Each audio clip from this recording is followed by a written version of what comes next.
A ver, primero hay que entender quién controla el mundo. No seamos ingenuos al pensar que los propios presidentes de los países son los que realmente dictan lo que va a pasar.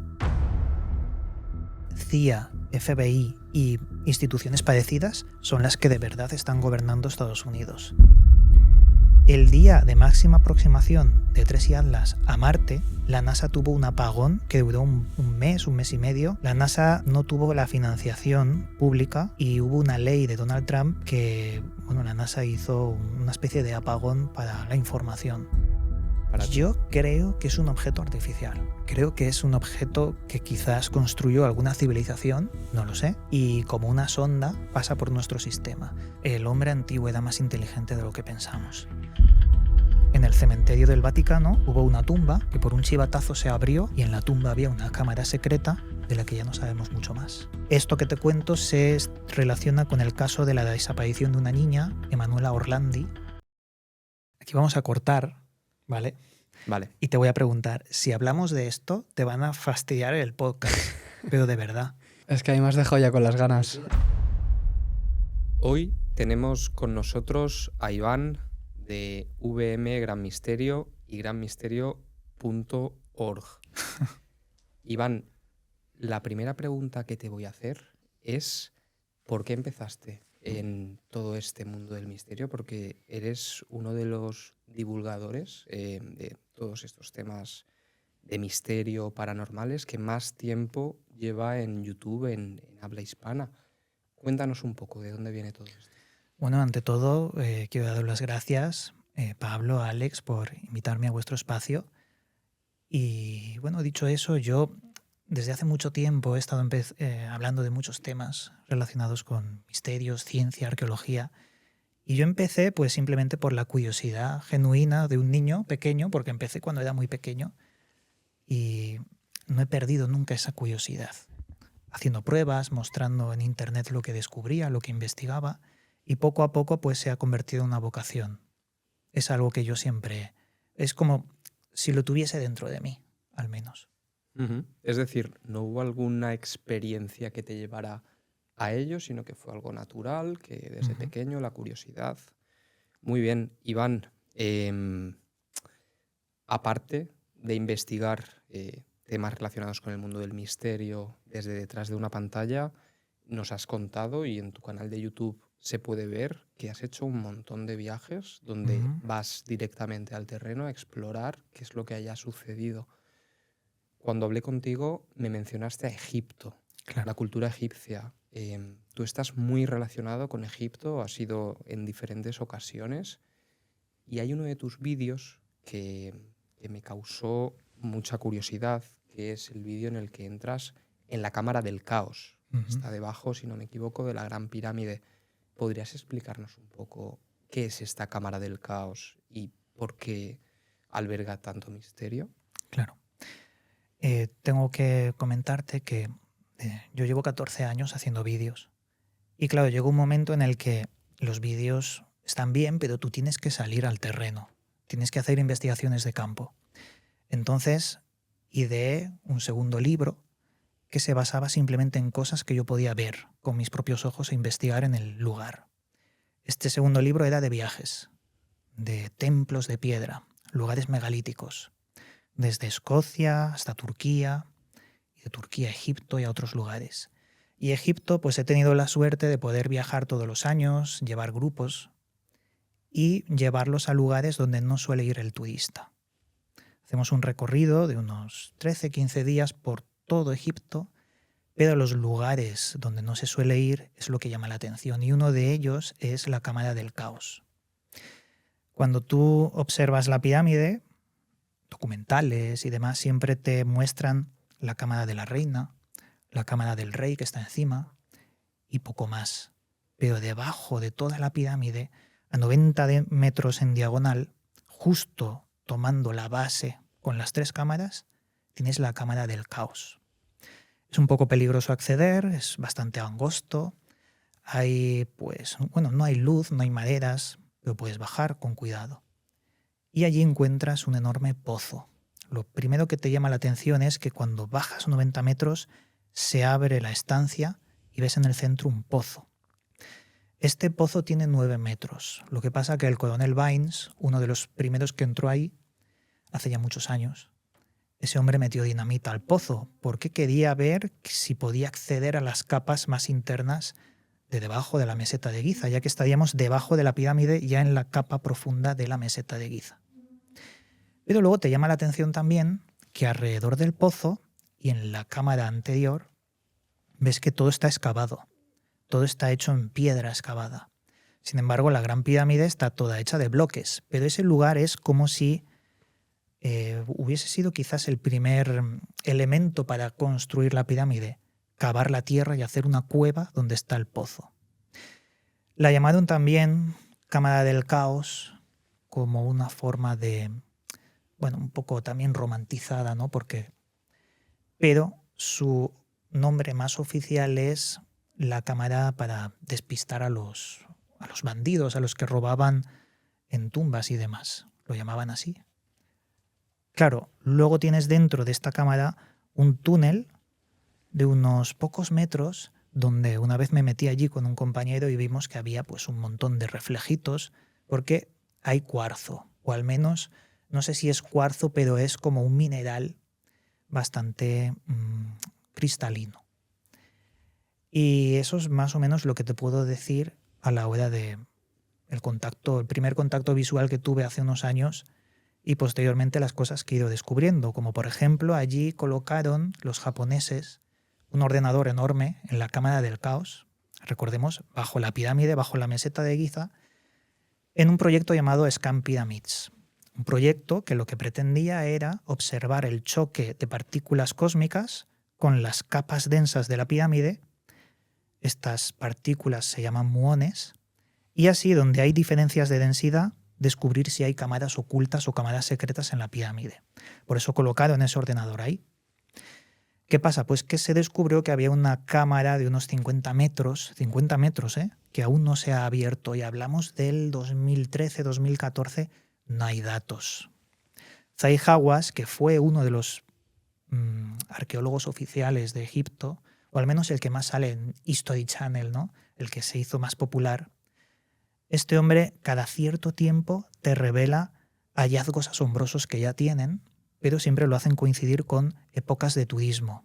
Ujú. Y este hombre sabe muchas cosas que no ha ido mostrando, como la de la cámara de 50 metros que descubrieron los japoneses. La Cámara del Caos también tiene uno de los primeros o únicos elementos iconográficos de toda la Gran Pirámide: una serpiente tallada en el techo de la roca. Y digo de los únicos porque tú entras en la Gran Pirámide y no ves ni un jeroglífico, no ves ningún dibujo, no ves absolutamente nada. Y eso es un contraste muy grande porque todos los templos egipcios están repletos de iconografía, bajo relieve también, o sea, un montón de cosas. Pero la Cámara del Caos no solo, sino la Gran Pirámide es una estructura inerte, oscura, donde no hay ningún símbolo. Si somos un poco más acertados, sí que habría un símbolo en la cámara de descarga, encima de la cámara del rey, que fue misteriosamente descubierto por el coronel Vines. Está escrito en color rojo, luego se descubrió que estaba mal escrito, en carácter hierático. Es como si este hombre, antes de volverse a su país, quisiera tener todos los honores de haber descubierto algo. Ese cartucho ponía Keops o Jufu. Claro, es la única prueba directa de que la Gran Pirámide pertenece a Keops. Pero, claro, parece que este hombre lo falseó. No hay ningún otro icono. Volviendo a la Cámara del Caos, pues hay muchas teorías. ¿Por qué un pozo? Quizás Es porque... la gran pregunta. Claro, es posible que conecte con galerías subterráneas. Tengo constancia de que hay algunas galerías subterráneas llenas de agua en los alrededores, como el Pozo de Osiris. De hecho, hubo un youtuber hace muy poco, el MrBeast, que se metió en estas cámaras y claro, tienes que meterte con trajes de buzo, están llenas de agua. Quizás conecta con el pozo. Pero no han sido capaces de identificar ningún tipo de conexión con el pozo. Si han sido capaces, no lo han dicho, pero este Pozo de Osiris está prácticamente al lado de la pirámide. y estoy seguro de que conecta. Hay unos mapas, obviamente no hay una conexión oficial, pero todo apunta a que podría estar conectado. Si no, ¿por qué hacer un pozo debajo de la Gran Pirámide y muy cerca de otro pozo llamado Pozo de Osiris? Ujú. Has mencionado otra cámara que está un poco más arriba de la Cámara del Caos, Mm, y es la Cámara del Rey. sí. Se dice que Napoleón Bonaparte pasó una noche durmiendo en la Cámara del Rey dentro de un sarcófago, y que esa noche se dice que cambió totalmente a Napoleón Bonaparte. Dice la historia, ahora nos contarás mejor, Iván, pero dice que cuando terminó esa noche y salió, le preguntaron cómo había ido, y Napoleón lo que respondió fue que si les contara todo lo que había visto, todo lo que había sucedido esa noche, no le creerían. Ujú. ¿Esta historia se sabe si es real? Es, ¿Se tiene algún tipo de evidencia? es real porque luego lo contó. Tiempo más tarde lo contó y es lo que nos ha llegado hoy. La historia dice, en primer lugar, en la Cámara del Rey tenemos un sarcófago de granito roto por un lado.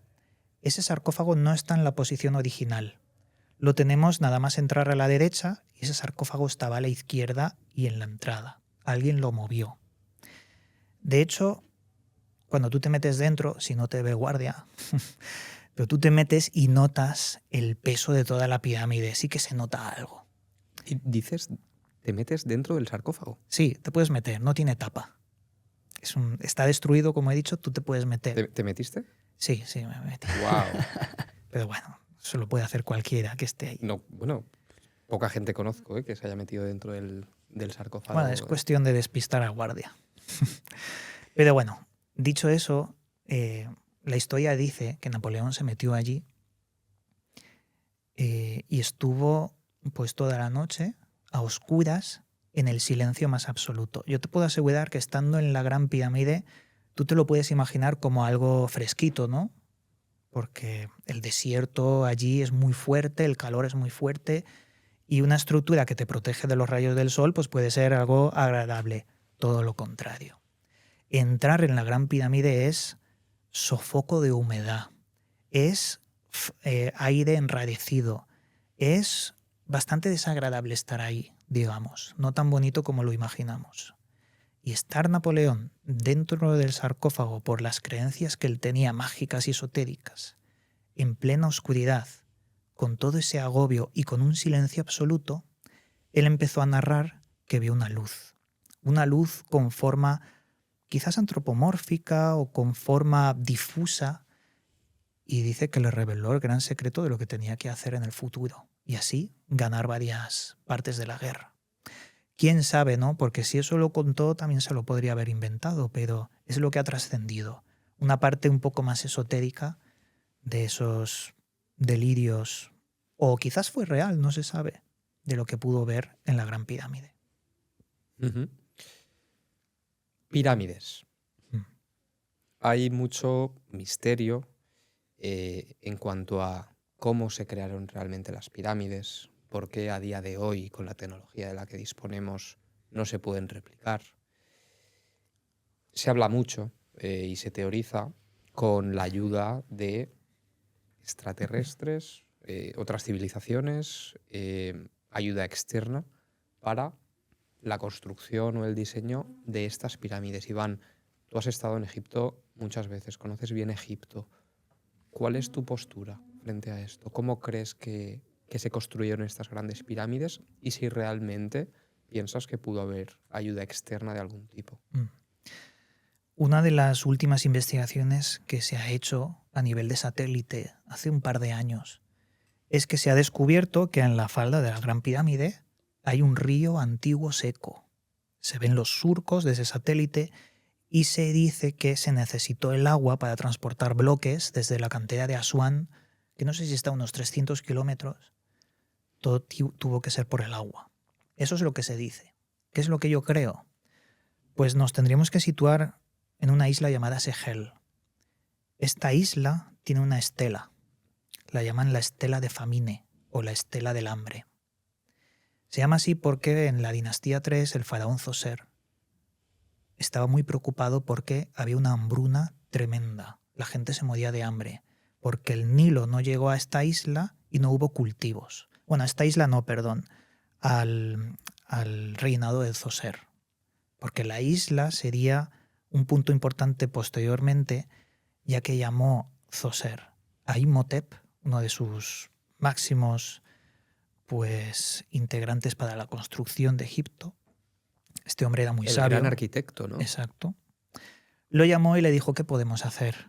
No tenemos comida, no ha llegado el Nilo aquí. Y él le dijo que implorase al dios Hunum, el dios carnero, el dios también del Nilo, por parte. ¿Qué ocurrió? Pues que empezó a tener una serie de sueños donde el dios Hunum le decía que tenía que erigir una enorme piedra, que es la estela de Famine, en conmemoración a sí mismo, al propio Dios, para que así el Nilo pues viniera y le diera abundancia. ¿Qué pasa? Pues que en esta estela encontramos unas líneas muy extrañas donde dice: tienes que ir a ciertos lugares, mezclar ciertas rocas y minerales para hacer una argamasa.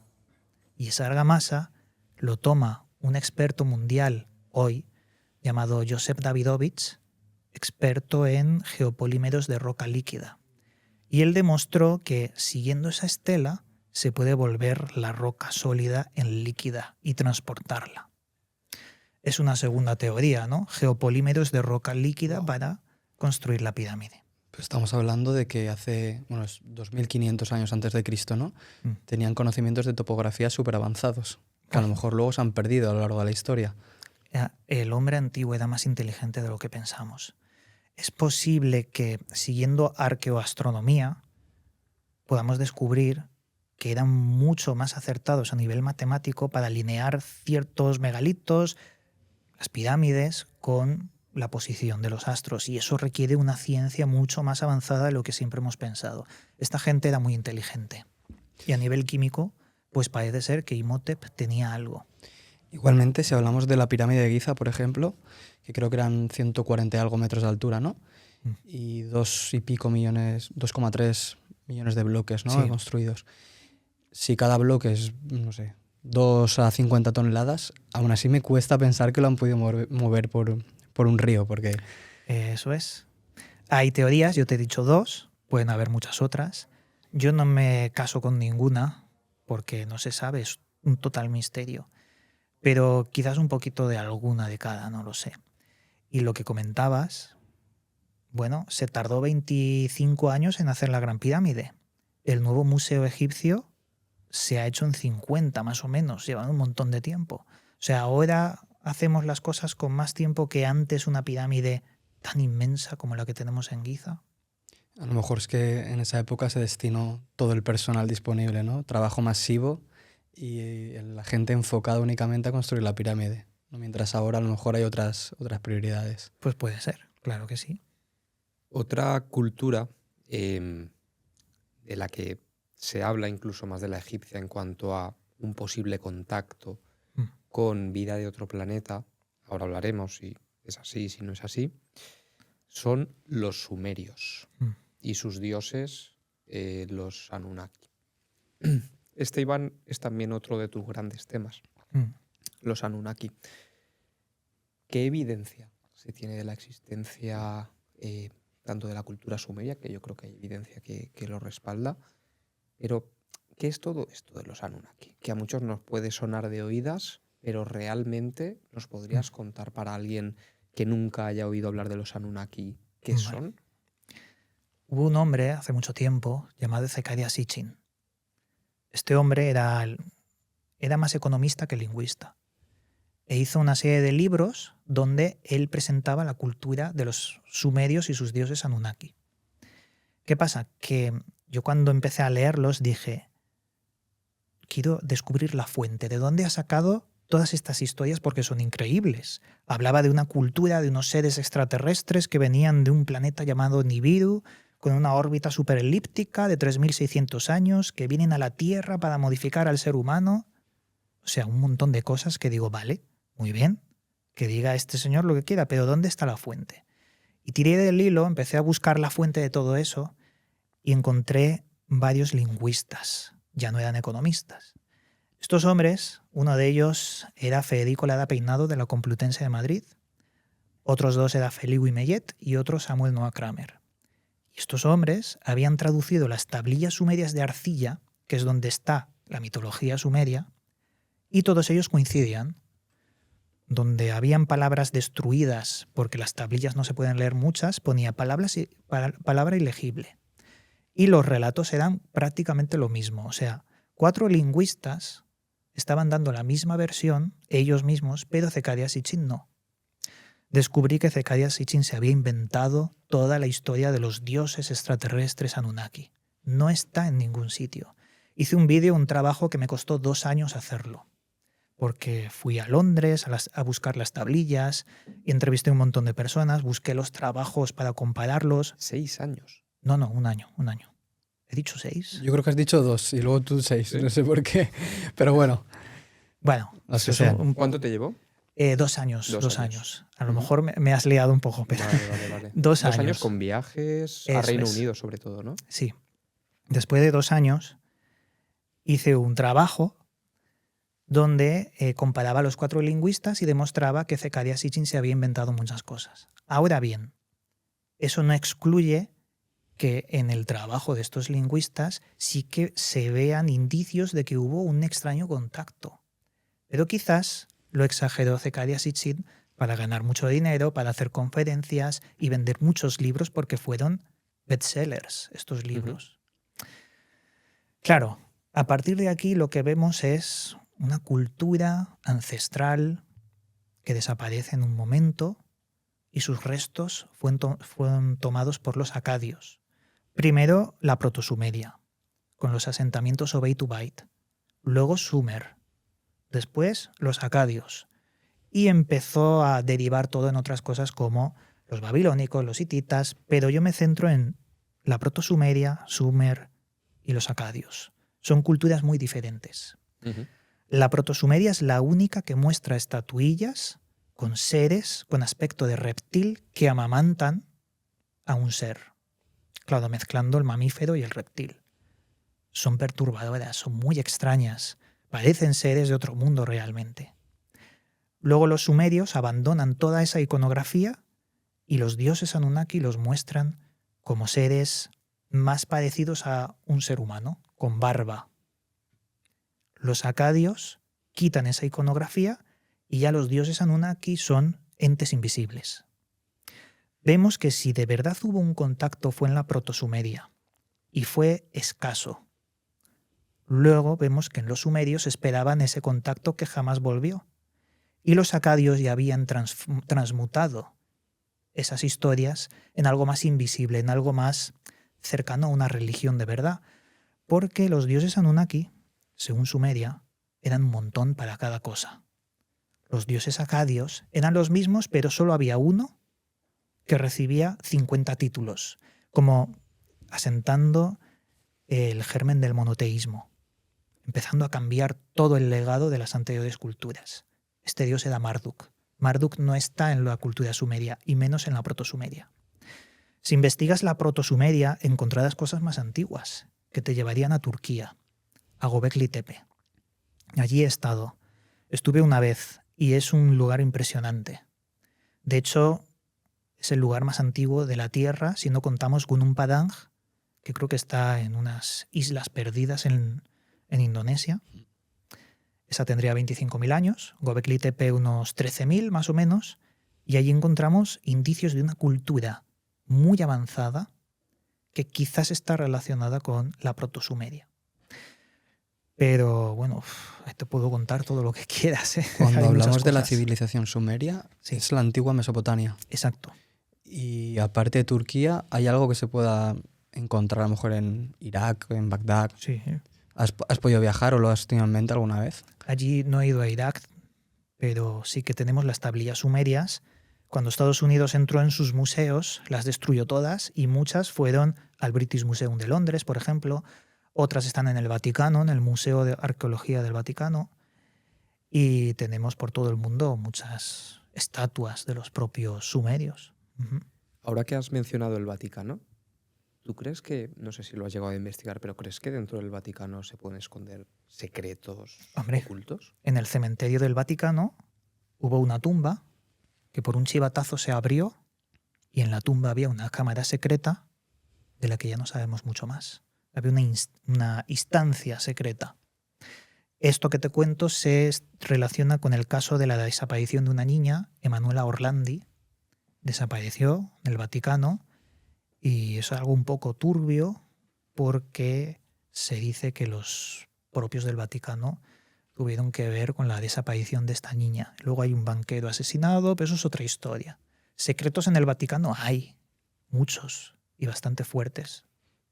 Bueno, Iván, pues si a la gente le interesa el tema del Vaticano, que nos dejen comentarios cuáles son los misterios que ellos conocen y quizá en otra ocasión puedas venir a hablarnos de ellos, que seguro que también conoces un montón. Claro, algunos sé, alguno conozco. Iván, otro de los grandes temas de 2025 y creo que también lo va a ser en 2016 es 3 y Atlas. Sé que para ti este no es un tema al uso, sino que es un tema al que le estás dedicando gran parte de tu tiempo. Estás escribiendo un libro sobre, no sé si se podía decir o no. No, pero bueno, está bien. ¿Lo habías comentado ya? No lo había comentado, pero sí está bien, que sirva como para que la gente conozca que estoy haciendo un libro. ¿Sí? Eso es. Has empezado a escribir un libro, tienes material propio y le estás dando un seguimiento muy especial a este objeto celeste. ¿Qué nos puedes contar de 3 y Atlas? Porque hay mucha gente que directamente no lo conoce. A lo mejor podemos hacer una breve introducción a 3 y Atlas y a partir de ahí desarrollamos el por qué es tan importante, por qué ha sido tan importante durante 2025 y por qué es tan importante hasta el punto de empezar a escribir un libro sobre él. Bueno, en primer lugar, esta investigación me ha llevado a poder hacer una entrevista a Avi Loeb, profesor de astrofísica en Harvard, y fue complicado porque, claro, es como la fuente primordial del tema 3 y Atlas, ya que este hombre tiene los recursos y está escribiendo muchos papers científicos de las anomalías que está encontrando. Y le pude preguntar cosas muy interesantes que más tarde empezarían a salir en prensa. 3 y Atlas, tenemos que hablar de objetos interestelares. Los objetos interestelares son aquellos que vienen de otros sistemas solares. Su velocidad hace que pasen de largo nuestro sistema y no sean atrapados por la gravedad de nuestro Sol. La humanidad solo ha encontrado 3 desde que mira. Uno, I Oumuamua, en el 2017, fue el primero. Tuvo anomalías muy interesantes. Era un objeto alargado que tuvo aceleración no gravitacional después del perihelio, de su máxima aproximación al Sol. Los cálculos no mostraron gases, emisiones de gases, que eso podría provocar aceleraciones no gravitacionales. No los mostraron, así que no se sabe por qué aceleró ese objeto. El segundo objeto interestelar fue 2I Borisov, un objeto totalmente normal y corriente, lo que cabe esperar cuando ves en el espacio, una especie de roca. No tuvo ninguna anomalía. Y el tercer objeto es 3I Atlas. No lo he dicho, Borisov fue el descubridor, por eso le puso el nombre Borisov. Atlas fue el sistema Atlas para poder observar el cielo, quien lo descubrió, el sistema Atlas. Y Oumuamua no, eso significa bienvenida. En hawaiano no lo recuerdo bien. Pero bueno, esos son detalles que no importan. Ahora bien, se descubre 3I Atlas. Un objeto a unos 60 metros por segundo de velocidad, confirmando que tiene una trayectoria hiperbólica. Eso quiere decir que confirma que es interestelar porque pasa nuestro sistema y se empiezan a ver cosas extrañas. En primer lugar, un objeto que emite níquel sin hierro. Se ve en varios estudios que se van sacando, sobre todo fotografías del Hubble, del telescopio espacial Hubble, cómo el objeto empieza a emitir níquel sin hierro. Uno de los papers que sacó Avi Loeb, que luego se confirmó por otros astrofísicos, sobre todo aquí en España también, descubrieron que no hay objeto en la naturaleza que emita níquel sin emitir hierro. Eso solo es algo que hacemos nosotros en refinería industrial, por ejemplo. Es una de las 15 anomalías que luego fueron descubriendo hasta el día de hoy. Luego, otra anomalía, entre muchas, por ejemplo, empezó a cambiar de color. Primero se vio de color rojo. Se dice que tenía unos compuestos llamados tolinas pegados en el objeto. Esto es como si fuese algo orgánico, pero algo explicable. Hay muchos objetos con tolinas que le dan tonalidades rojas, pero luego en un momento dado cambia a verde. Y luego cuando se acerca al sol cambia a azul. Y el calor del objeto era como mucho más intenso que el propio sol. Eso es interesante, eso es muy extraño. Has comentado que su temperatura era mayor a la temperatura del Sol. Sí, en un momento clave sí. Pero hay que mencionar otras anomalías que son más interesantes todavía. Como por ejemplo, tiene una anticola. Los cometas tienen colas, porque van deshaciendo los hielos y genera una cola. Pero esto lo tiene al revés. Es como que emite un rayo hacia el Sol en todo momento. No es hielo, porque el hielo iría para atrás. No se sabe qué es las partículas que emite hacia adelante. Y según el profesor Avi Loeb, podría ser un enjambre de objetos más pequeños que están por delante. Pero tampoco coincide, porque alguno de estos objetos tendría que ir hacia atrás, no todos hacia adelante. Se ve en las fotografías, yo he podido tomar fotografías con un telescopio, un Seastar 50S. Y se hacen de madrugada, es un poco específico, pero bueno. Sí, O sea, que ¿tú este material lo tenías ya o lo compraste específicamente para hacerle seguimiento? lo compré específicamente para... Entiendo que material caro. Sí, sí. ¿Esto dónde se compra? Por curiosidad. Hoy por hoy en internet lo tienes todo. Pero es accesible para un... Sí, de hecho es una gama de telescopios inteligentes que tienen otra filosofía. Tú no miras por ningún objetivo, todo va al móvil. Con el móvil puedes rastrear el objeto y el propio telescopio se mueve y hace un seguimiento.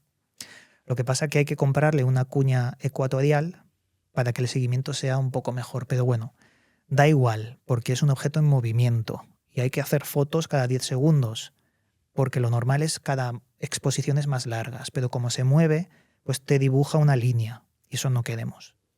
Es que, Iván, he querido hacer un inciso en esto Ujú. porque al final hemos comentado, ¿no? Estás escribiendo un libro sobre Tracy Atlas y a lo mejor la gente puede pensar que nos va a contar una persona que está en su casa, pues de lo que pueda leer por internet, de lo que pueda ver en papers científicos, pero es que tú mismamente has comprado material científico Sí. de seguramente miles de euros Ujú. y eso creo que es también importante que la gente lo sepa. Claro. Que todo eso va a ser información que recopiles no solo para tu canal, que sé que le estás haciendo un seguimiento especial a Tracy Atlas y todas las semanas publicas uno o varios vídeos sobre el tema, sino que todo eso también va a ser información que vayas a plasmar en tu libro. Claro, claro. De hecho, hubo un día de máxima aproximación de Tracy Atlas a la Tierra en el que hice un directo en mi canal donde mostraba con el telescopio a Tracy Atlas en directo y la gente pues se quedó bastante fascinada porque estábamos viendo todos en directo el objeto del que tanto se habla, pero en el momento clave. A partir de ahí, este objeto, claro, cuando digo máxima aproximación, que no se piensen que está aquí, o sea, está bastante lejos. ¿En qué punto del sistema solar está?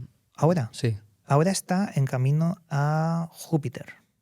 Allí tenemos la sonda Juno, que en marzo del 2026 intentará captar fotografías. Pero a mí me ha confesado Avi Loeb que no las va a tomar. ¿Por qué? Porque no hay un sistema eficiente en cuanto a combustible e interceptación de la propia sonda Juno. Pero ya veremos, a lo mejor lo consigue. El caso es que el día de máxima aproximación de Tracy Atlas a Marte, la NASA tuvo un apagón que duró un mes y medio.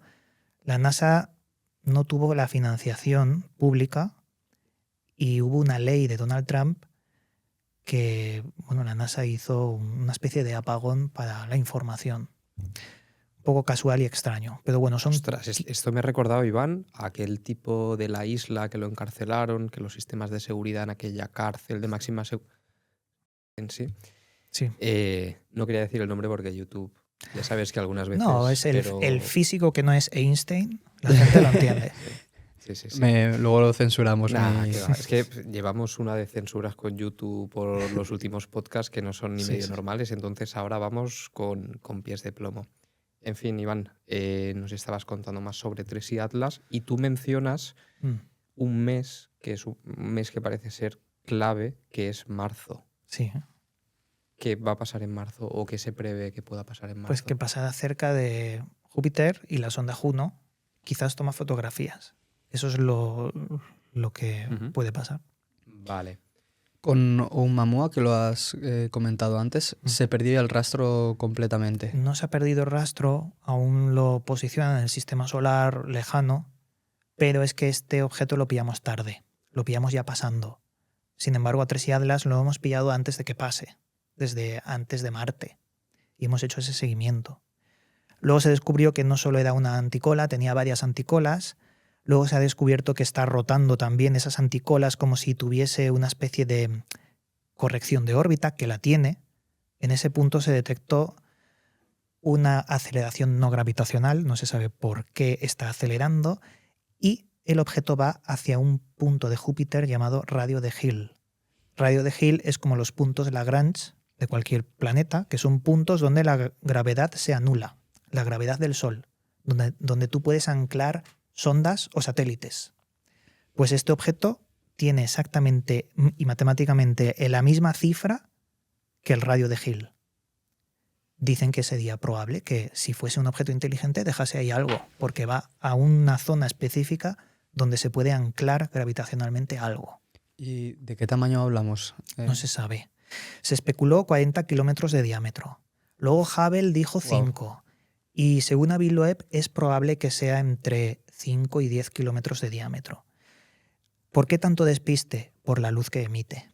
Emite una exagerada luz para un cuerpo diminuto de 5 kilómetros. Por eso 40-50 kilómetros. Luego se descubrió que no. Por lo que o emite su propia luz, que es otra de las anomalías, o hay algo que no hemos entendido aún y se nos está pasando a la ciencia. En tu charla con Avi Loeb, ¿recuerdas algún punto que te sorprendiera por alguna cuestión? Que él te comentara que no sé, que quieras comentarnos, algún tema, algún punto, alguna cuestión que se plantease en la entrevista que le haces, que a ti te llamara la atención especialmente. Sí, se cabreó muchísimo con la ciencia. Porque la ciencia, la NASA hizo una rueda de prensa para decir que el objeto era natural. Y él se enfadó mucho porque lo que tiene que hacer la ciencia es explicar las anomalías. Y lo vi bastante afectado porque lo que tiene que hacer un científico es explicar, no convencer. Luego, otro punto interesante fue lo de los enjambres de objetos. Él está convencido de que, sí, hay unas fotografías donde el objeto tiene dos líneas a izquierda y derecha, perfectas, rectas. Él piensa, o una de dos, se ha cruzado un satélite que lo duda, porque fueron muchas fotografías, o está expulsando objetos. Hay un estudio que habla de criovolcanes, o sea, volcanes de hielo, pero sería demasiado recto. Son 15 anomalías, te estoy diciendo algunas, pero hay un montón. Sé que es complicado, pero ¿tú tienes alguna teoría teoría personal, acerca de qué puede ser realmente este objeto? ¿O no te mojas? A ver, por teorizar. ¿Cuál es la que más peso lleva a día de hoy para ti? Yo creo que es un objeto artificial. Creo que es un objeto que quizás construyó alguna civilización, no lo sé, y como una sonda pasa por nuestro sistema. Porque hay muchas anomalías. Otra de ellas, por ejemplo, es que cuando justo se puso a tiro para que la Tierra lo viera, estaba detrás del Sol.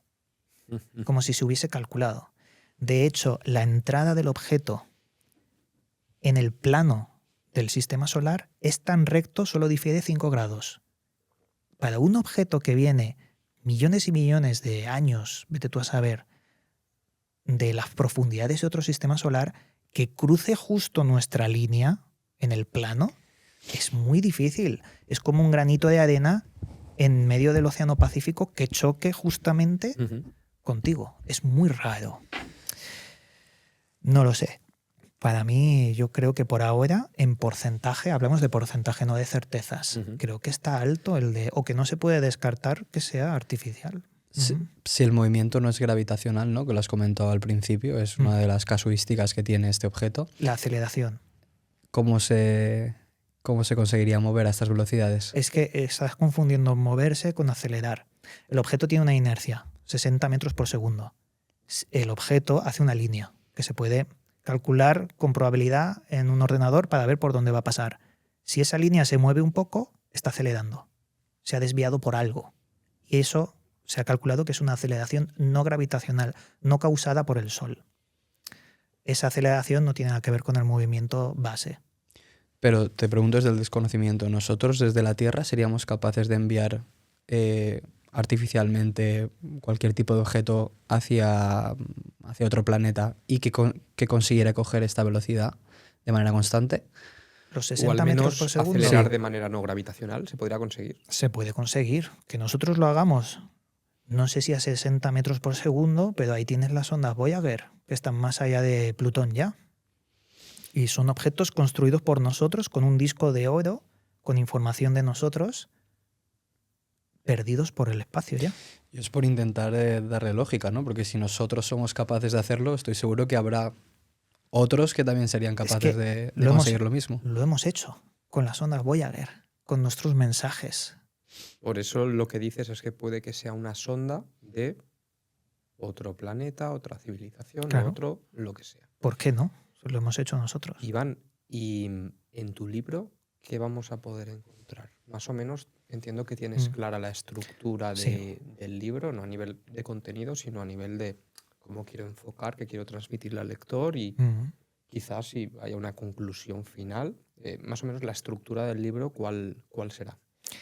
La idea del libro es ordenar. A mí me gusta mucho ordenar y más con cosas que son acontecimientos casi diarios de lo que pasa con Tracy Atlas. Yo quiero ordenar toda la cronología desde que se descubrió hasta que pase más allá de Júpiter. Ujú. Y ahí podremos encontrar todos y cada uno de los datos, los papers a los que me refiero para que la gente los consulte, diferentes opiniones, no solo Avi Loeb, tenemos aquí en España también otros científicos y también en el mundo, acontecimientos raros como la conferencia de la NASA, también las preguntas que yo le voy haciendo a Avi Loeb, sus contestaciones, también quiero que estén plasmadas porque no solo lo entrevisté para el canal, sino que mantengo una correspondencia. Y sobre todo también un poco el desafío de intentar decirle al lector que una cosa es ciencia y otra es cientificismo. El cientificismo es la religión dogmática que te impide hacerte preguntas cuando la ciencia es todo lo contrario, intentar resolver y avanzar. Esa es la distinción que yo quiero poner en el libro. Ujú. Muy bien. Hace no demasiado, Iván, vi en tu canal un vídeo en el que hablabas de un documental, que si no recuerdo mal está en Amazon Prime, que se llama The Age of Disclosure, el día de la revelación.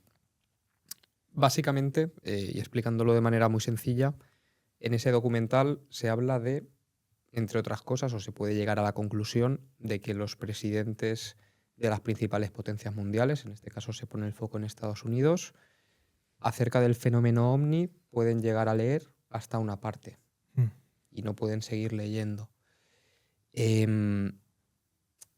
Con esto lo que quiero es poder hablar contigo acerca de una cuestión que es quién puede haber en estos grandes países como Estados Unidos por encima de los propios presidentes y cuál es su influencia en el devenir del mundo.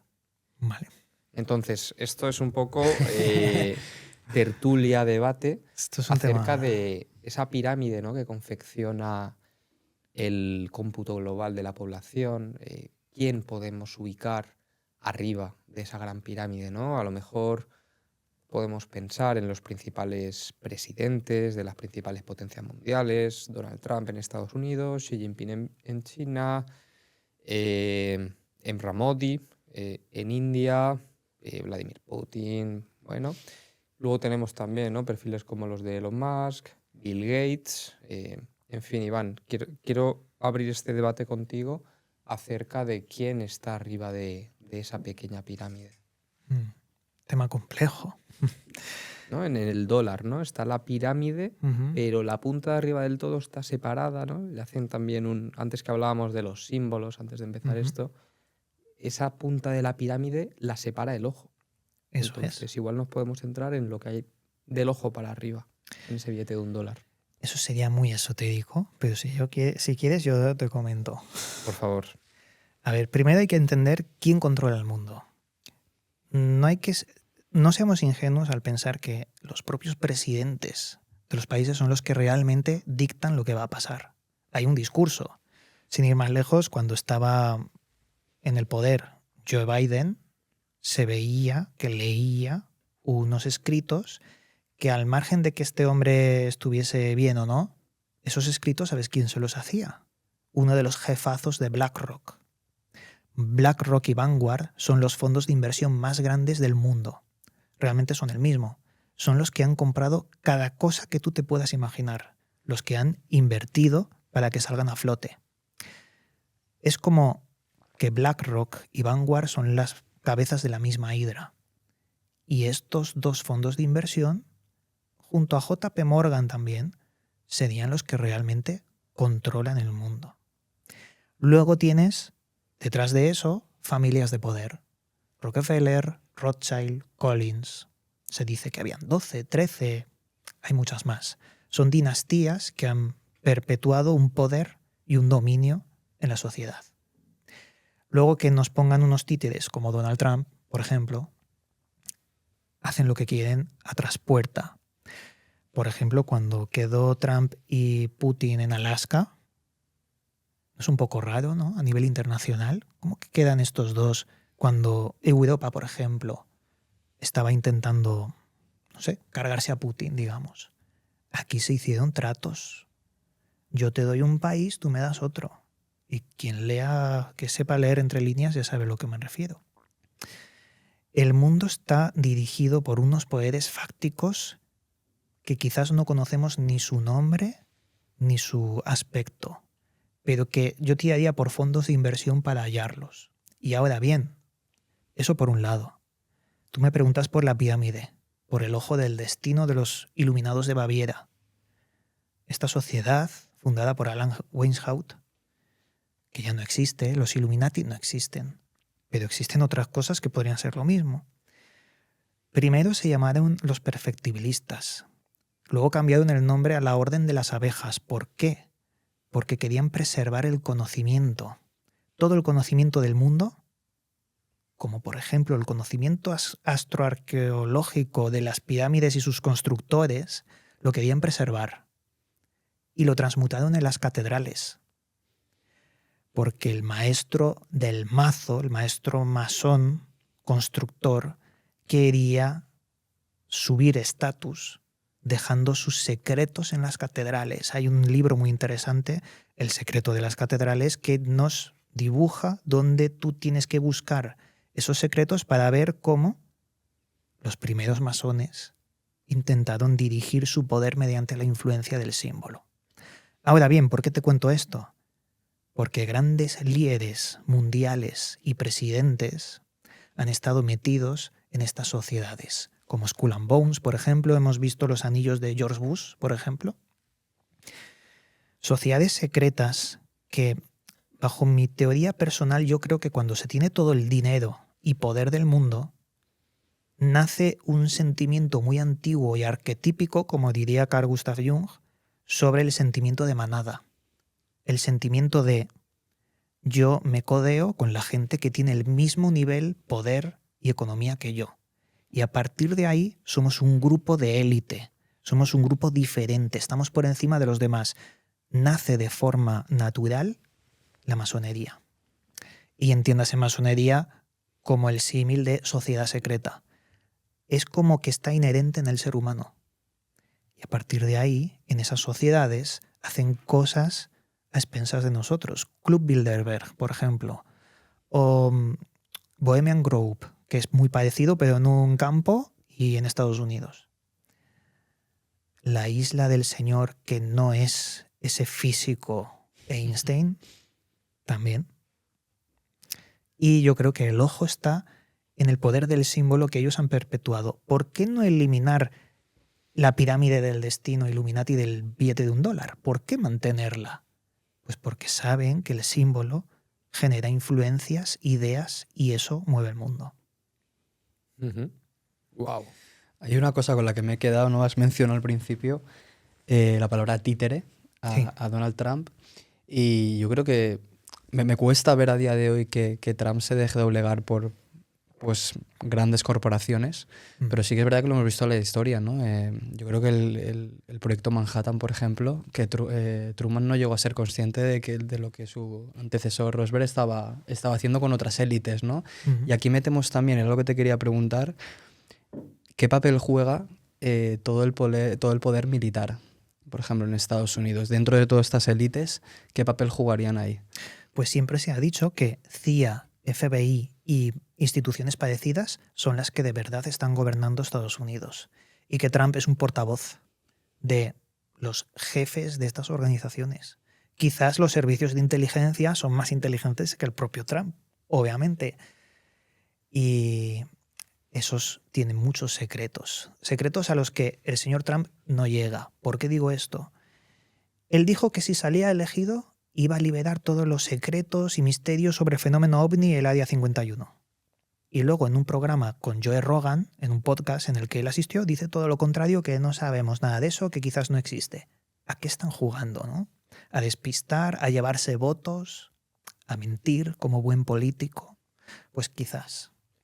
Una duda, Iván. Cuando hemos hablado de todos estos grandes grupos de poder, es verdad que has puesto mucho el foco, y quizá con todo el sentido del mundo, en Estados Unidos. Pero no has hablado, por ejemplo, de China. Y yo creo que China, en estos tiempos que corren, a nivel mundial tiene mucho que decir. ¿Puede haber una influencia también a nivel mundial por parte de el grupo de China-Rusia, o realmente el devenir del mundo recae prácticamente en su totalidad en Estados Unidos? Claro, tenemos la desventaja de que formamos parte de Occidente. Y lo que pasa en Oriente no rompe las barreras para que llegue a nosotros, o al menos China se ha encargado de ser muchísimo más hermética que Estados Unidos. Y en ese hermetismo, al final, pues puede que tenga mucha más fuerza que el propio Estados Unidos. Eso es lo que te puedo decir. Que luego hagan tratos entre ellos como amigos, pues puede ser, puede ser. Pero claro, sería especular, eso no lo vamos a saber ni tú ni yo. Yo creo que de manera directa o indirecta la sociedad china ha ido introduciéndose poco a poco en Occidente, comprando edificios estratégicos. Pasa aquí en Madrid, creo que era el edificio de España, 400 millones. Y también es súper interesante lo que comentabas antes, ver cómo Vanguard o BlackRock están participados completamente en España, y ver cómo los grandes medios de comunicación no están participados únicamente por empresas del IBEX, sino también por estos grandes fondos de inversión. Es decir, que cuando van a decidir quién va a ser el ejecutivo que va a estar al cargo de cierto medio de comunicación, que tendrá mucha fuerza para luego elegir al presidente, en ese board de dirección que van a votar van a estar estos grupos, ¿no? Están completamente integrados en nuestra sociedad sin que nosotros lo sepamos, y tienen mucho más poder de lo que somos conscientes. Pensamos que nosotros somos quien votamos al presidente, pero detrás de ello hay como todo este juego, ¿no? Es que has dado en la clave, porque cuando digo que BlackRock y Vanguard han comprado el mundo, es literal, está en todos los sitios. Y claro, si está en todas las empresas importantes, si quito la financiación siendo Vanguard de esta, puedo hundir un país. Y hay muchos integrantes políticos, que no quiero meterme en eso, pero que saben que si dicen una cosa contraria a los intereses de estos fondos de inversión, podrían perder mucho poder e incluso ser destituidos. Es un problema, sí, pero yo creo que el mundo está controlado por estos fondos de inversión. Ahora que hemos estado hablando, Iván, de grandes élites, también de simbología, quería comentar contigo un tema que me pareció sorprendente, que es la fiesta que hicieron en 1972 la familia Rothschild y toda la simbología que rodeó a esa fiesta. Si no me equivoco, tú tienes algún vídeo en tu canal donde lo explicas con mucho detalle. ¿Podrías contarnos un poco en qué consistió esta fiesta y por qué se hacen este tipo de fiestas con esa simbología? A ver, esta historia es muy interesante porque escenifica muy bien quiénes son estas personas, estos que están detrás no del poder, sino al menos de lo que hemos comentado antes, ¿no? Fondos de inversión y demás. Y hablaríamos de cómo invitan a Salvador Dalí a una fiesta en Francia, en un castillo enorme, y ahí aparece la familia Rothschild. Si no recuerdo mal, era Marie-Hélène Rothschild y Gut Rothschild y también uno de los padres. ¿Qué pasa? Que tienen que asistir todos con un disfraz. Y el disfraz es una temática muy extraña porque son como carneros, con cuernos. Pero a mí me llama la atención más un detalle que se ve en las fotografías y es que cuando todos están en las mesas sentados para cenar, lo que ponen como adorno son muñecos de bebés quemados. Todos ahí. Y entonces la fiesta es muy extravagante, no es algo normal, es algo que luego se escenifica muy bien por parte de Kubrick en su película Eyes Wide Shut, Ojos Bien Cerrados. Él intentó mostrar parte de esto, o al menos muy parecido, pero a mí me causa un poco de asombro, ¿no? Cómo hacen una fiesta los Rothschild, una de las familias de poder, con esos cuernos, esos bebés quemados. ¿Para qué? ¿Qué sentido tiene? Claro, lo que hicieron en la fiesta no se sabe, pero lo que trascendió las fotografías, hay algunos que achacan a Salvador Dalí, como era tan extravagante, ¿no? Les diseñó todo eso.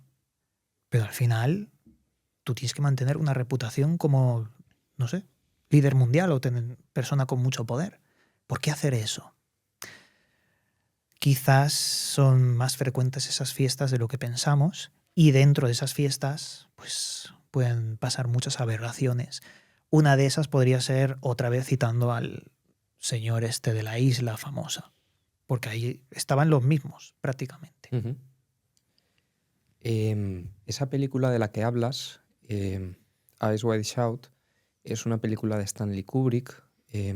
Yo preparando esta entrevista la vi, no la había visto nunca. Creo que los protagonistas son Tom Cruise y la chica es Nicole Kidman.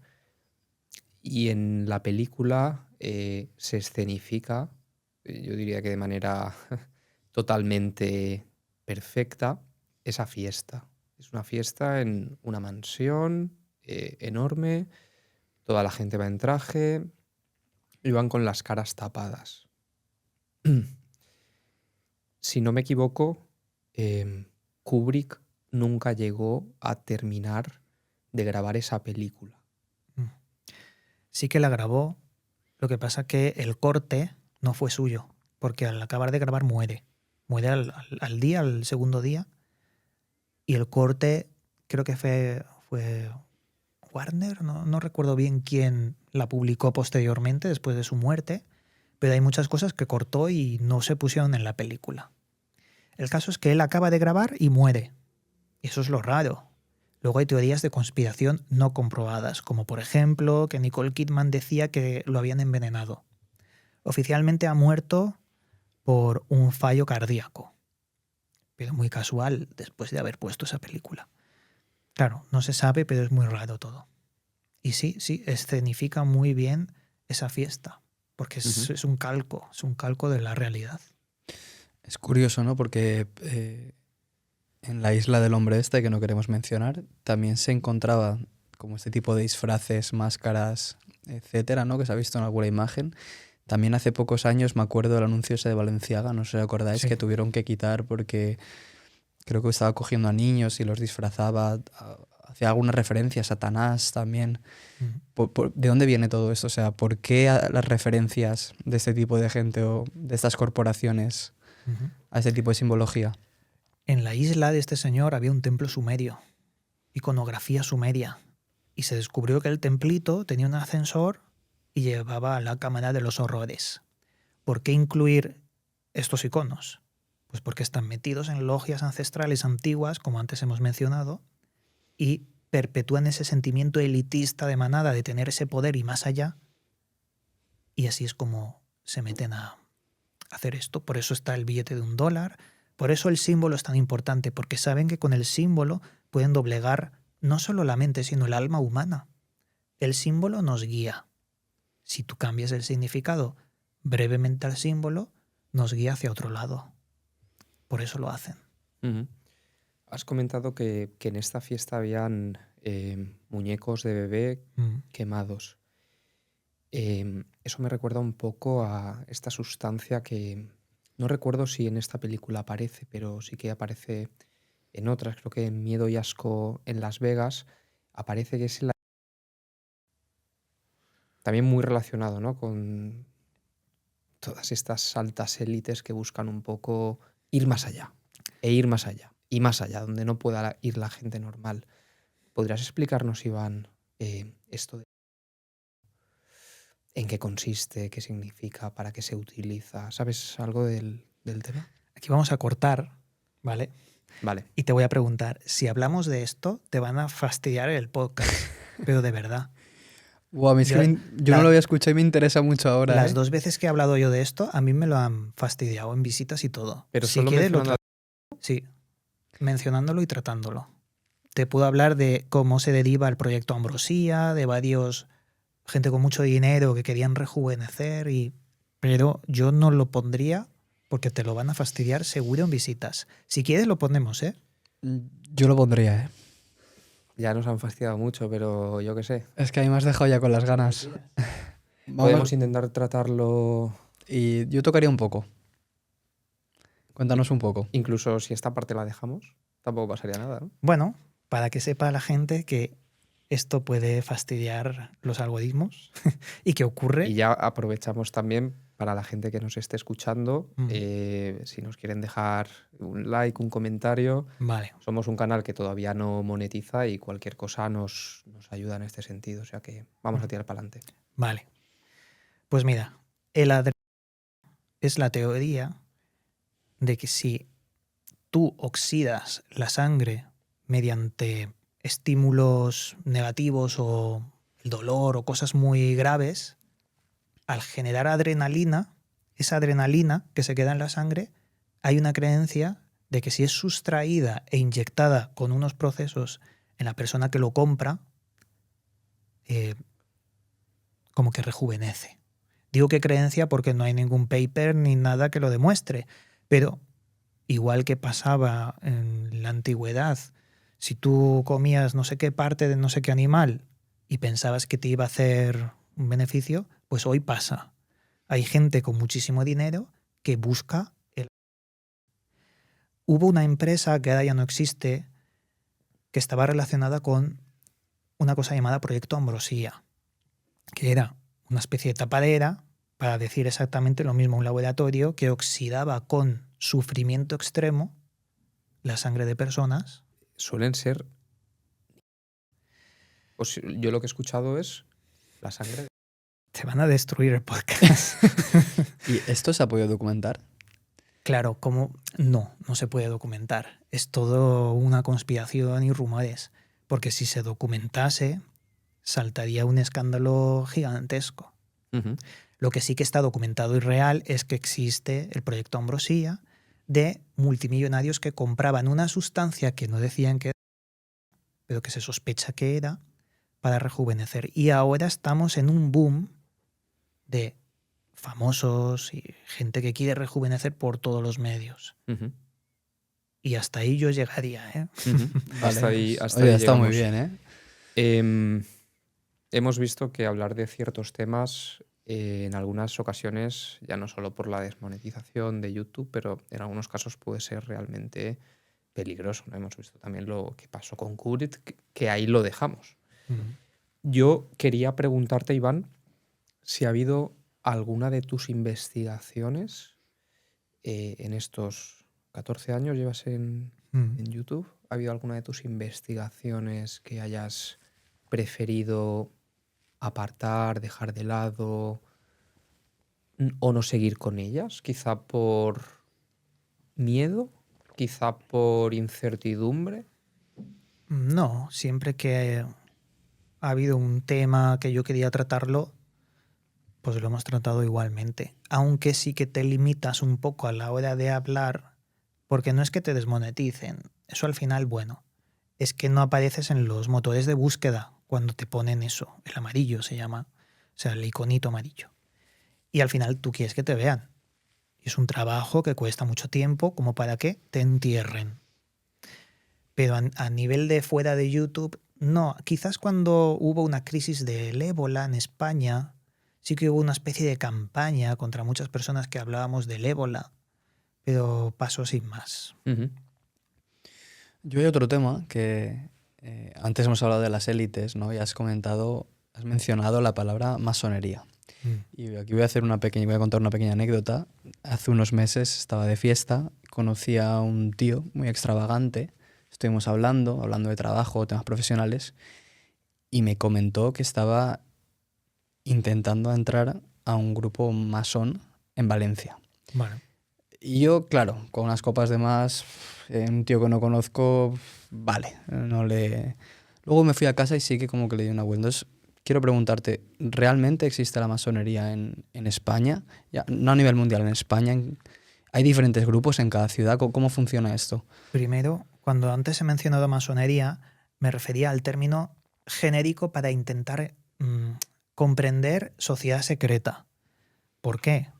Porque realmente no es exactamente masonería, cuando hablábamos previamente. Tengo muchos amigos masones, tengo amigos que son maestro 33 en logias en Barcelona y son gente normal y corriente como tú, como yo, que le interesa otro tipo de temas. La masonería no es mala. De hecho, ya te digo que conozco a mucha gente muy interesante dentro de la masonería.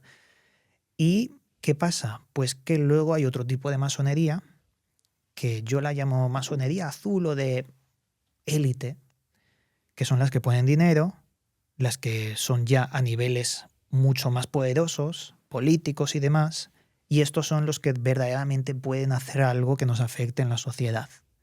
Porque es condición humana que en algún grupo uno se rebele o tenga intereses egocéntricos diferentes a su líder. Y como condición humana, estas escisiones de masonería pueden generar otro tipo de logias, que ya no son masonería y pueden ser otras cosas. Digamos que hay rosacruces, hay masones, hay de todo. Y algunos toman su propio dogma o doctrina y lo modifican. Claro, sociedades secretas con fines malignos pueden nacer en principio masonería, pero no son masonería. No sé si me explico. Sí. Es complicado el tema, pero masones existen, están en todos los sitios, claro, y no pasa nada. ¿Y cuál es el fin? El fin, pues buscar el conocimiento, buscar información, buscar quizás también ese sentimiento de grupo y no sentirte especial, porque no. Al final estudian cosas muy complejas y manuscritos, pero es buscar o ver la vida con unos ojos distintos a cómo ahora gira el mundo. Hay grupos de miles o millones de personas que su vida pasa mientras miran el móvil. ¿Por qué no invertir ese tiempo en investigar manuscritos antiguos, aprender otros idiomas, otras artes? Eso lo hace la masonería. Ujú. Está más ligado al conocimiento Exacto. que al control, que es Correcto. lo que mucha gente yo creo puede pensar cuando escucha el término masón, ¿no? Masonería. Correcto. Aprovechando que te tenemos aquí delante, Iván, a mí me gustaría preguntarte de todos los misterios que has podido investigar durante todos estos años, si solo pudieran contestarte de manera certera a una de las cuestiones que puedan ocurrirte o que tengas en tu cabeza, solo una, ¿cuál sería esa pregunta? ¿O cuál sería ese misterio?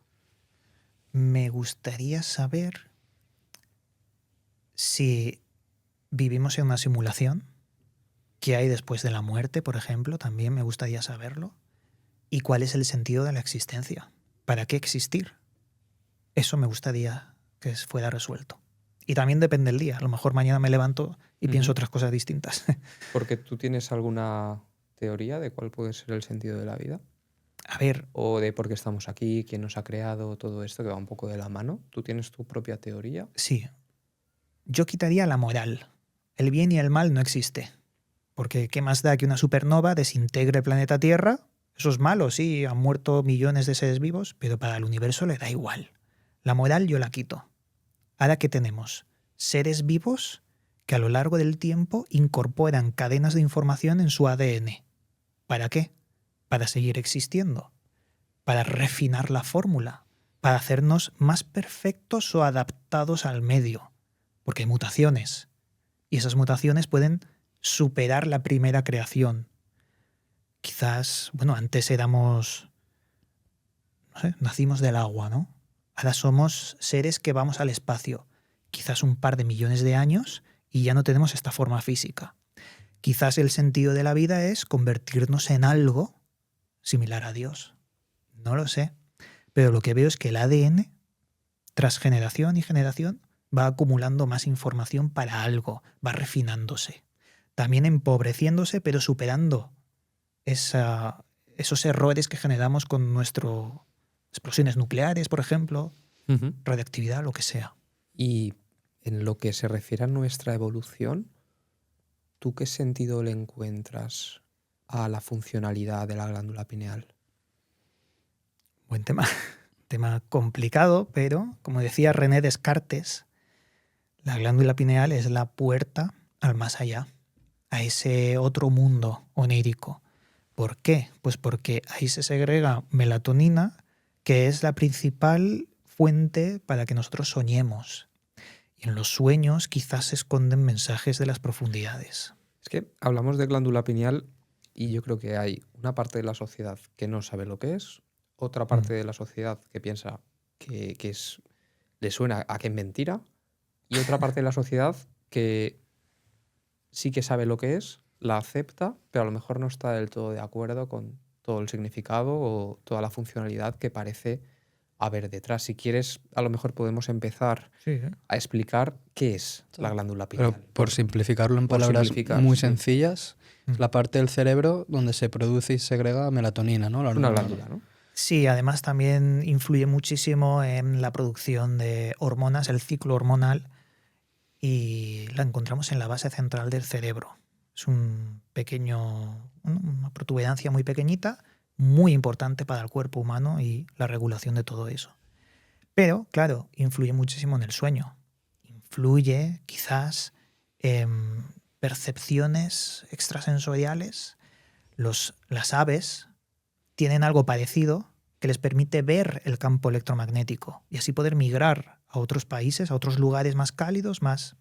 Nosotros no tenemos eso, pero se ha quedado pretérito en el cerebro, como un remanente, como que antes estaba más desarrollado y ahora menos.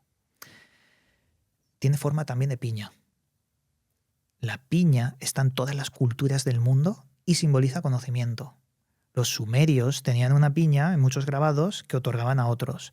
El Vaticano tiene una piña gigantesca en su base, en su patio. La piña está muy relacionada con la glándula pineal. Pero si hablamos de los sumerios, por lo que sabemos a día de hoy, la única manera, por la tecnología que había en esa época, de saber qué forma tenía esta glándula sería abriendo el cerebro. Claro. Fíjate, hay un templo en Egipto llamado Templo de Komombo, templo doble. El dios Horus y el dios Sobek, el dios de los cocodrilos. Y al fondo del templo hay un mural donde ves un montón de instrumentos quirúrgicos para hacer cesáreas y trepanaciones también. O sea, eso hasta hace muy poco se pensaba que no podía ser, pero teniendo una ciencia muy, muy avanzada que se ha perdido. ¿Por qué no los sumerios también? Y perdona que pregunto, porque a lo mejor estamos dando un poco zigzags, pero ¿qué crees que ha pasado en estos 5.000 años de historia? ¿Qué ha pasado con toda esta información que se conocía? ¿Por qué de repente ha desaparecido? ¿Por qué hay esas lagunas? Porque el tiempo lo borra todo. Puede quedar algo en piedra. La piedra permanece más que un DVD, que los discos magnéticos, pero el tiempo borra muchas cosas. Es normal que se pierda. Bueno, y hay quien habla también de los resets. Sí, también puede ser. ¿Tú crees en esa teoría de que cada cierto tiempo se hace un borrado general del conocimiento de la población porque a lo mejor ya han cogido una inercia que no les interesa a esas grandes élites. Yo lo que Porque veo va un poco es... por ahí, ¿verdad? El Puede tema del ser, reset. puede ser, pero yo lo que veo es que cuando una civilización llega a su cenit tecnológico desaparece. Pasó con los mayas, pasó con los sumerios, quizás pasó con los atlantes, vete tú a saber si existieron. Pero Los romanos también, ¿no? Llegaron a la excelencia ujú, y y desaparecieron luego. desaparecen. ¿Por qué? Si están en el top, algo ocurre que volvemos a empezar. Y dicen que ahora estamos en la sexta extinción, no sé si es sexta o séptima, y que estamos más acelerando esa extinción que todas las demás. O sea, nuestra civilización puede colapsar de la noche a la mañana, ¿eh? Aquí se va la luz, como pasó. Ujú. Si se va un día, bueno, 2, 10, 20, una tormenta solar, un pulso electromagnético. Es que realmente si miramos a lo largo de la historia, imagínate que hablamos de 5.000 años o más, 10.000 años, desde la Segunda Guerra Mundial o incluso a lo mejor desde la Primera hasta ahora, el avance tecnológico ha sido bestial. Mm, Y estamos hablando de 100 años, menos. sí. Entonces, ¿qué va a pasar los siguientes 100 años si vamos a este ritmo? O sea, ¿a dónde vamos a llegar? No sé. ¿Cómo te imaginas tú el futuro, Iván? De aquí 30, 50 años. Sí, 30 o 50. Sí. Robots por las calles. Inteligencia artificial general, que es la consciente. Si no nos hemos extinguido, claro, por una guerra. Pero 30 o 50 años es factible que exista una renta universal, o debería existir. No sé, estoy diciendo cosas al aire de... A mí hay un tema que me preocupa mucho, que es la escasez del agua dulce. No sé, igual porque viva Mad Max, que ahí lo representa muy bien, pero creo que es un tema y de hecho creo que las movilizaciones y protestas que han habido en Irán, en gran parte venían por escasez de cosas como el agua. Yo tengo una teoría de... No sé si es cierto del todo. Debajo de los mares hay otros. Se descubrió que hay fugas de agua marina bajo las capas de la corteza terrestre. Podrían haber depósitos mucho más grandes que el agua total. Luego la luna encierra muchísima agua también. Encontraron fragmentos de hielo bajo las capas lunares, podrían ser perfectamente utilizados como agua. Agua se puede extraer de muchas formas. Creo que el sentimiento de escasez generado artificialmente puede controlar grandes masas. A mí hay un tema también que me preocupa. Has hablado de la inteligencia artificial general, la que tiene conciencia, ¿no?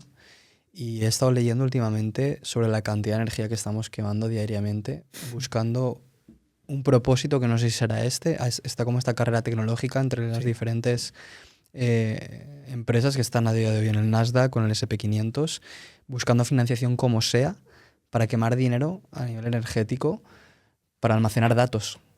Y realmente, si hablamos de lo que comentábamos antes, ¿cuál es la existencia del ser humano, ¿no? Nos preguntamos un poco más a nivel filosófico, ¿es todo esto necesario que estamos haciendo? ¿Y hasta qué punto es moral quemar de esta manera, buscando un propósito que tampoco sabemos realmente cuál va a ser?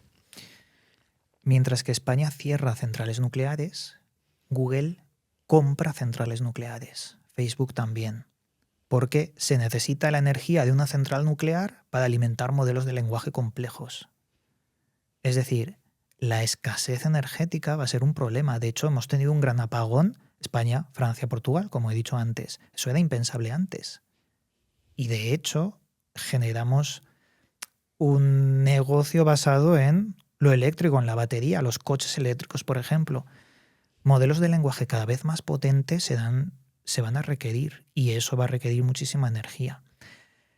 Claro, ¿hasta dónde nos va a llevar ese problema energético mundial? Pues antes se hablaba de Agenda 2030, ¿no? De que no contaminemos tanto, que necesitamos que el mundo sea mucho más verde, y quien te lo decía venía en un jet privado quemando queroseno. Eso es correcto, eso lo hemos visto. Claro, es la doble moral del mundo, ¿no? Tú no hagas mucho gasto eléctrico, que lo haremos nosotros. Eso es lo que está pasando. Joder, no tiene mucho que ver, pero lo escuché ayer en la radio. El Madrid viajaba a Albacete porque jugaba partido y va en avión. Claro. Y es un trayecto de 2 horas y poco en autobús. Y Ujú. cogen un avión. Bueno, la Taylor Swift no se fue a París por una barra de pan o algo así. O será un bulo, no lo sé, ¿eh? Puede ser, Me y suena. al final tampoco es relevante No, pero al del todo, final pero sí que han habido muchas grandes estrellas, sobre todo en Estados Unidos, que divulgaban una cosa mientras hacían otra a las espaldas, ¿no? Creo que era el propio Leonardo DiCaprio, que ahora ya no lo sé, pero hace unos años entrabas en su Instagram y eran todo publicaciones a favor de lo bueno y en contra de lo malo.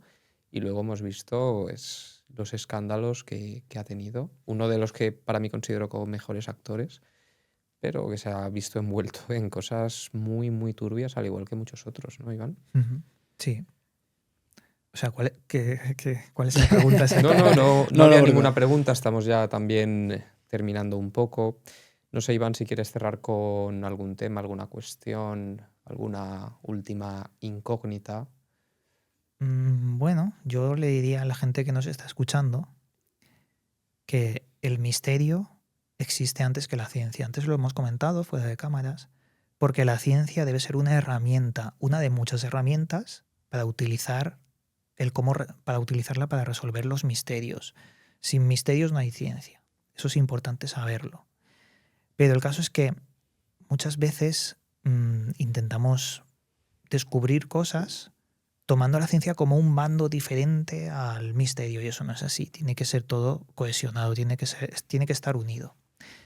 Luego hay que buscar siempre, no creo que hay que conformarse con las cosas. Es posible que existan muchas cosas que damos por sentado como explicado y no es así, y que no pierdan la curiosidad, porque sin curiosidad no podemos resolver lo que ya creemos resuelto. A lo mejor está mal. Necesitamos curiosidad para apretar esas tuercas que ha puesto, pues, quizás el que más títulos tiene, y eso no debería ser así. Ujú. Muy bien, Iván, pues nos quedamos con ese mensaje Vale. esperanzador. Em, Pablo, un No, placer no, esta 7ª entrevista de Inner Podcast. Esperamos que a los que nos habéis estado escuchando os haya parecido tan interesante como a nosotros. Y Iván, lo dicho, estás invitadísimo las veces que quieras. Ha sido un inmenso placer para nosotros tenerte hoy aquí. Pues muchas gracias, Alex, Pablo, y espero que sea dentro de poco. A ti, Muy muchas bien. gracias.